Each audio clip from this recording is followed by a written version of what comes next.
Damang-dama ang pagbibigayan nitong nagdaang December 21, 2025 sa Hiraya Childhood Play Farm sa Pagkalinawan, Halahala, Rizal, kung saan nagkaroon ng toy drive ang atraksyon kasabay ng pagbubukas ng pinto nito para sa isang animal show. At hindi nga namin pinalagpas ang pagkakataon. Kasama si Rochelle at ang bunso naming si Jacinto, dumayo kami para makisaya.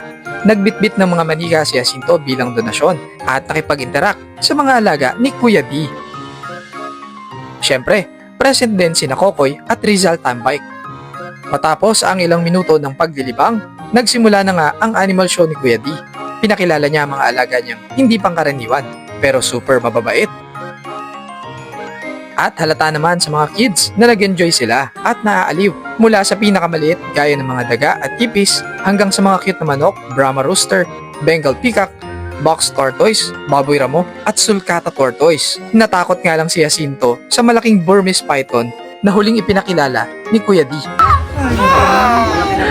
Hindi nakakain. Si Kuya D nga pala ang farm manager ng Hiraya, isang biologist at diving instructor at keeper ng iba't ibang mga uri ng hayop. Siya lang naman ang Kuya Kim ng Halahala. Pwede nyo siyang i-follow sa Facebook account niyang Kuya D's Adventure o di naman kaya ay bumisita sa Hiraya Childhood Play Farm para makilala nyo siya ng personal. Ito na yung sign para isama nyo sa 2026 bucket list ang pasyalang ito sa Halahala, Rizal.